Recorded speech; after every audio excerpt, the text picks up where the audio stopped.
Dance is a language many cannot speak, but it is one that everyone understands. For choreographer Agnes Locsin, it is a language she speaks and understands best. These days, she's making her voice heard once again with her latest work, Revolucion Filipina. In it, she translates the words and thoughts of Apolinario Mabini into her own language. The result, a most powerful retelling of the Philippine Revolution. And 6, 7, 8, boom! I usually go into a rehearsal hall quite cold, blank.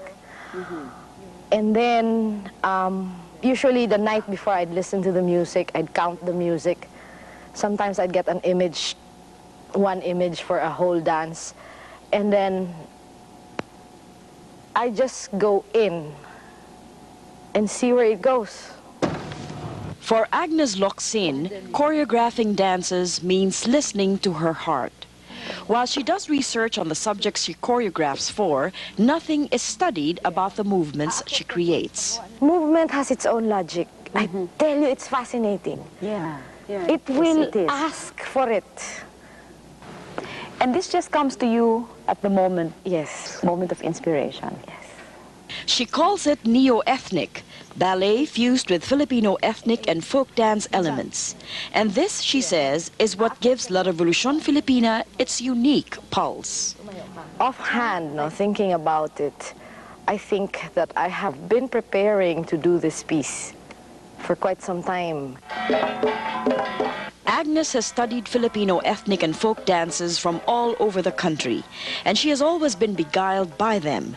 She says the sincerity in which the dancers execute the movements is what gives them their unique charm, and from this she draws her inspiration. What we often see in Manila are folk dances given to us by the Bayanihan Dance Company or the Ramon Ubusan Company. They're really quite excellent.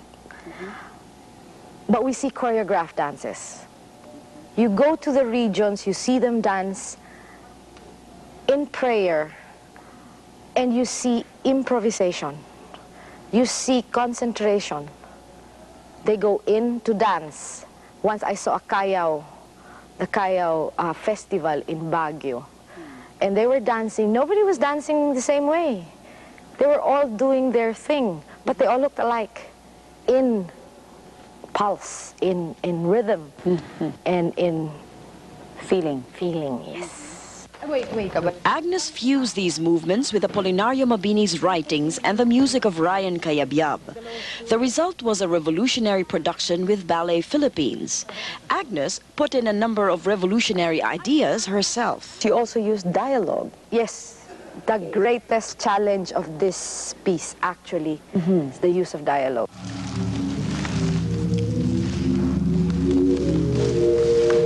Ano tumututol? Ang pahayag ng kasarinlan ng alinmang bansang nais makawala sa mga kuko ng sinumang dayuhan ay nagsisilbing daan tungo sa paglawak ng pagkilos.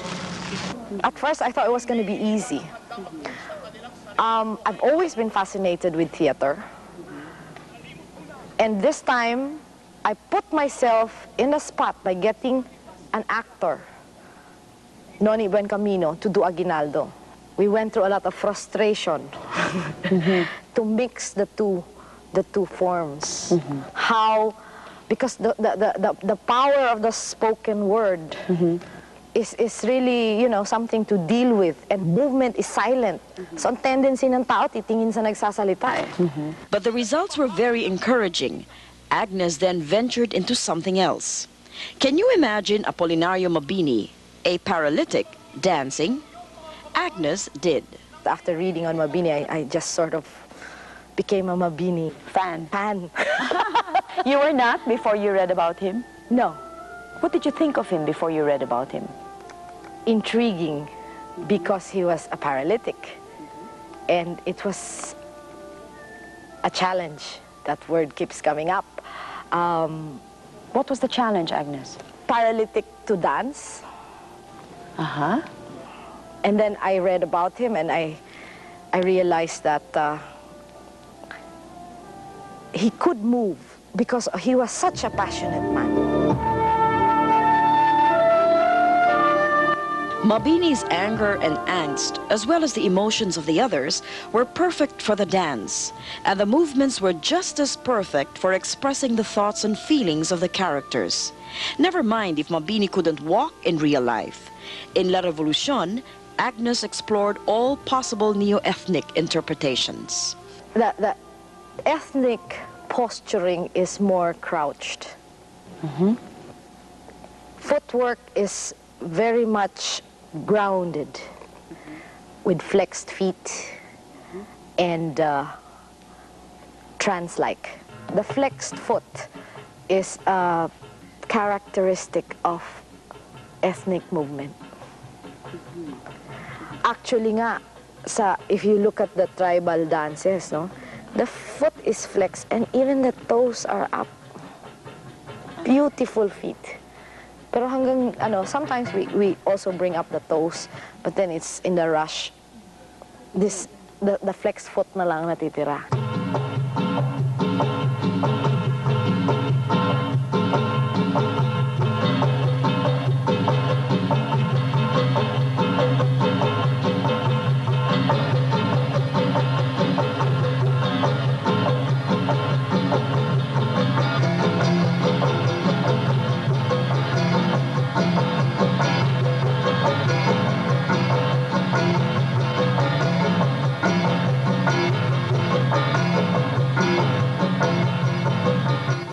This movement with the hand that is a recurring theme. Yes. This. What does that mean? It started out as Mabini's writing hand. No, I don't like using props. So I challenge myself to explore movement instead of getting a pen and writing. So with this hand position, Mabini could write on anything, make periods, exclamation point. Then again, it is also like a train of thought or a sentence.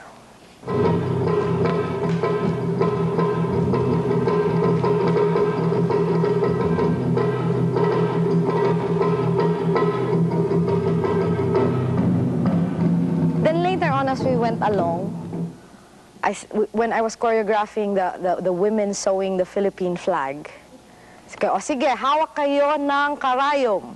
Pok. Uy, pareho. The same, and it developed into like they were weaving history.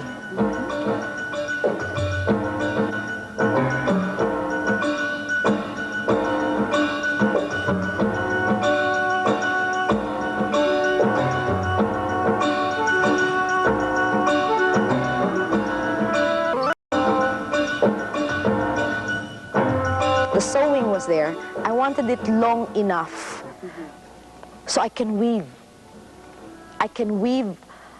There's a part when the girls run and then the cloth goes up and one girl runs across, so it's like a stitch. Okay. That I isolated. And then later on, Aguinaldo and Mabini gets entangled in the flag because they, in a way, Aguinaldo was a victim. For me, he did what he thought was best for the Philippines. It just wasn't good enough, I guess. But Mabini and Aguinaldo was so much entangled in Philippine history. So that's the...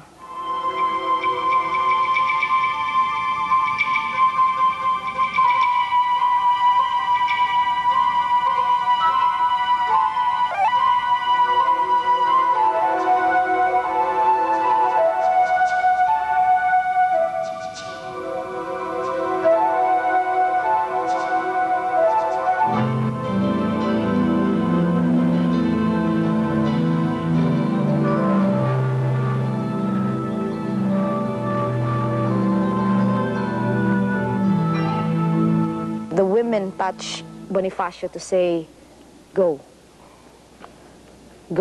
I am with you. And then Mabini does the same to Aguinaldo, rather roughly, because he was trying to prop up Aguinaldo. Go, this is what you say. Ah, And every time Mabini touches Aguinaldo, Aguinaldo would go up. This is one of Agnes's favorite scenes. The members of the assembly gather for the Malolos Congress. Here, she demonstrates the crab mentality prevalent during the times. For Agnes, this scene is very significant because the issues addressed here still exist today. Basically, the pattern that I just kept in mind were crabs going on top of each other, pulling each other down. That was the constant image on my mind when I did Malolos Congress. So it took me forever to choreograph it because everyone was doing something different. Reaction to this, pluck, reaction to that, pluck, somebody goes there, boom, pull down. And then using those arm movements that I choreographed before. Sa ating bansa, nasa kongresong ito ang pinakamayaman, pinakamarunong, pinakamakapangyarihan. Pinahihina niyo ang pamahalaan! And this brings Agnes now to one of the points of this dance, that even if dance as an art form is not popular among audiences, she hopes that for those who do watch, the message will hit home. what's the message that you want us to get? Basically, just what Mabini's message was, that an external revolution is not enough. We have to have an internal revolution. We have to change from within to become a nation of one. What's the significance of that statement said 100 years ago?